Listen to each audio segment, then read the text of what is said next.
السلام عليكم ورحمة الله وبركاته. ازيكم يا حبايبنا يا حلوين؟ ان شاء الله النهاردة هنشوف مع بعض ازاي ننضف الحمام، ننضفه ان احنا نريشه.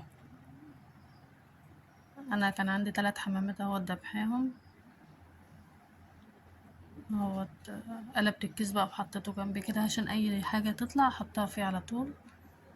يبقى احنا منضفين مكاننا اول باول اهو. بحط ايدي بقلب رقبتها كده، بطلع الحصالة منها وبعدين بوركها بايدي ان انا بعمل بصبعي كده بالراحه، بفصل بين الجلد وبين اللحم بالراحه خالص كده. بس لازم نعمل الموضوع دوت والحمام لسه مدبوح سخن يا دوبك، بس فرفر وخلص وهدي وما عادش فيه حركه بنروح عاملينه على طول. مش بنسيبه ما يبرد او ان احنا نعمله بعد ما بنحطه في الميه السخنه وننضفه، لا.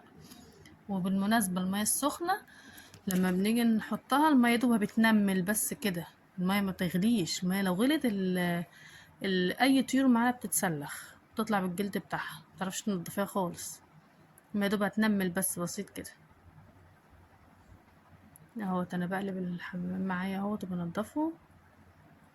هو مش بياخد وقت خالص، احنا بنعمله على طول. على فكرة الحمام من اسهل الحاجات اللي احنا بننضفها، من اسهل الطيور اللي احنا بننضفها، سهل جدا. والارنب برضو سهل بس بيطلع عين الواحد شوية واحنا بنمسكه واحنا بنحاول ان احنا نسلخه كده من بعض. المية دوبها منملة اهيت، ادي حطيت الحمامية وبقلبها فيها.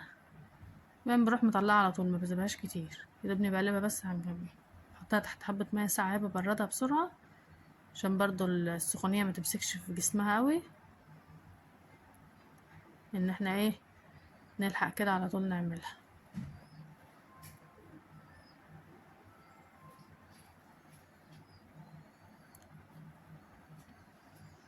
هي بالرايش بسرعة، مش بياخد معانا وقت خالص. بسم الله ما شاء الله، الحمام بتاعنا بلدي ونضيف وحلو وبيملط معانا على طول في التنظيف اهوت. اهو مياخدش معانا اي وقت خالص.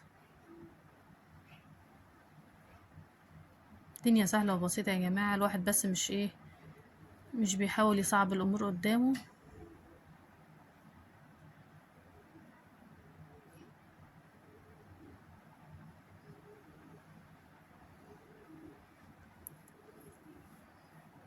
واللي متعود على التنظيف برضو بيعمل على طول. حتى لو مش متعودة، لو اتعلمتي معانا الحاجة هتبقى سهلة. بس بصراحة بدل الواحد مش مربي في البيت طيور فمش بينظف بإيده. يعني أنا مثلا، أنا لو راح أشتري طيور من عند، أنا ساعات في طيور مش ببقى مربيها، لما باجي أشتريها من عند من عند يعني اللي بيبيع الفراخ وكده، بخليه ينضفها لي بصراحة. يعني أنا مش هجيب الحاجة طبعا صاحية وامشي بيها في الشارع ولا كده، إلا لو واحدة جارتي بقى إيه مربية طيور ولا حاجة ومربية فراخ بيتي ومستغنية عن حاجة، فساعات بتقولي فبجيب منها، ما بيبقاش في مشكلة يعني. انما غير كده لو انت شارية من السوق او نزلتي البلد تحت اتسوقتي بتشتري الحاجة بقى متنضفة وخلاص.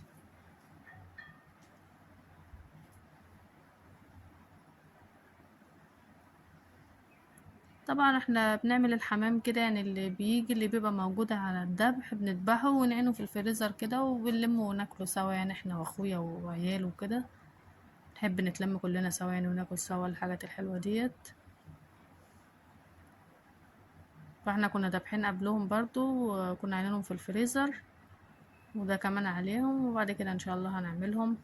وانا فعلا بالفعل نزلت الفيديو اللي احنا عملنا فيه الحمام، طريقة حشي الحمام وتسويته وكده. اللي يحب يشوفه بقى يبقى يخش على القناة عندنا ويشوف بإذن الله. اهي. طبعا انا اي ريش بيجي بروح لما في الكيس على طول. اي حاجة انا مش محتاجة بلمها في الكيس على طول. اهي. انا بغسل الحلة حلو عشان ان انا اعمل بقى الحمام فيها. اغسله بقى تحت الحنفية حلو وافتحه واروح من حاطه في الحلة بنقعه.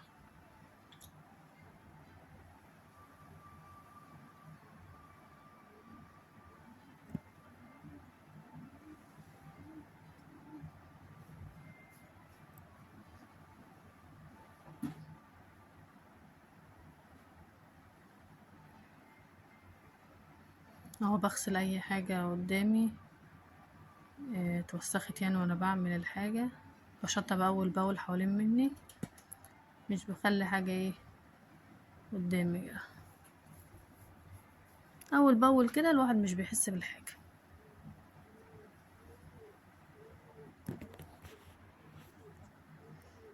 اهوت معايا. حطيت بقى حبة مية كده وحطيت فيهم حبة ملح وعصرت ليمونة في قلبهم، عشان ايه سنة قرفة صغيرة بتضيع زفارة اي طيور. طيورة تحبي تنقعيها في ملح وليمون وقرفة، تضيع الزفارة خالص. سلام لو عندك حبة دقيق ذرة بقى كمان تدعكيهم بيه. عندي اختي ربنا يخليها لي اللي كانت واقفة بتصورني، طبعا واقفة تنقر فيا برضه يعني ما بتقعدش ساكتة يعني.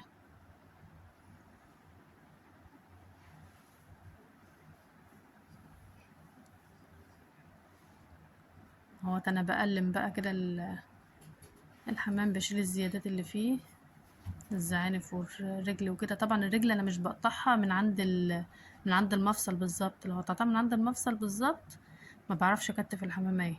لا انا بقطعها بعد المفصل بشوية، لو انتوا خدتوا بالكوا اهي اطول من المفصل شوية، ليه؟ عشان اعرف اكتف الحمامية حلو.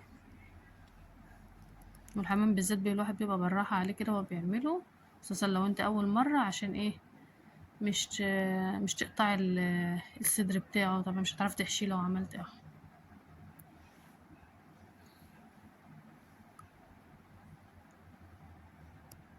واحدة واحدة كده بنشغل المية كده سرسوب صغير، نمسك بقى اي ريشة رفيعة اي حاجة نعيد على الحمامية كده واحدة واحدة.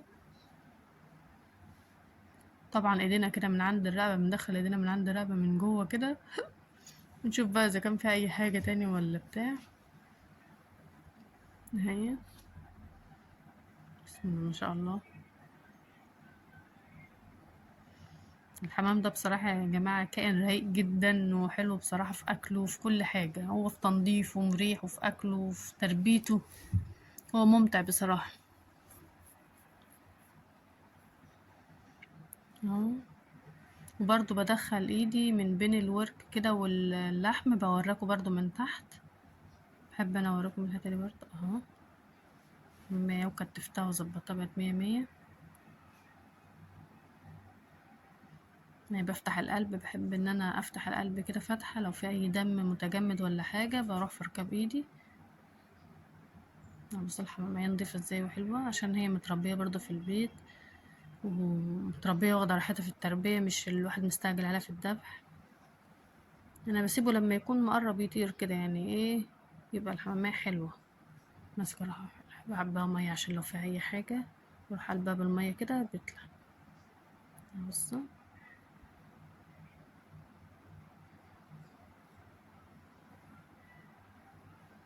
الحاجات دي يا جماعة والله بتبقى خير في البيت. في ناس كتير بتقرف طبعا ان هي تنظف، او بتقولك انا ما بطيقش ريحة التنظيف، بس بقى اللي متعود هو بقى ربنا بيبقى معوده على كده. ده مش بيبقى عيب فيهم يعني ولا حاجة، بس بتبقى غصب عن الواحد. بس انا كمني متعودة على الحاجة دي من وانا صغيرة، فتعودت عليهم الحمد لله. دي نعمة من عند ربنا، والواحد ما يقول الحمد لله ان هي موجودة اصلا. يعني بتشوف نكتف الحمامية ازاي.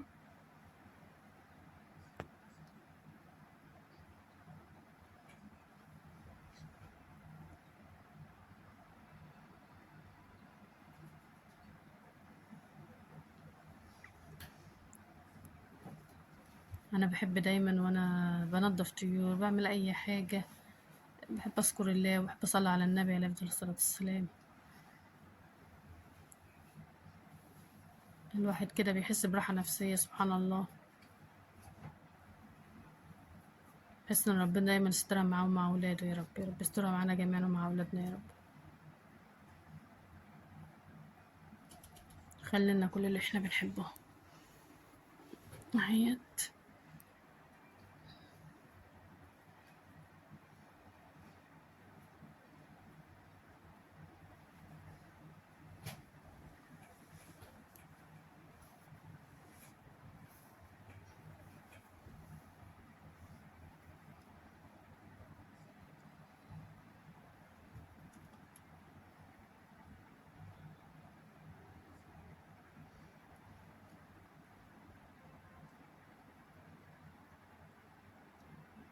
اهو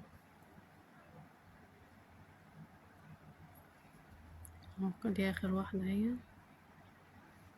حمامية انا بوريكم ان هي فيها دهنة من جواها عشان الحمامية نضيفة واكلة حلو اهي. حمامية ما شاء الله عليها.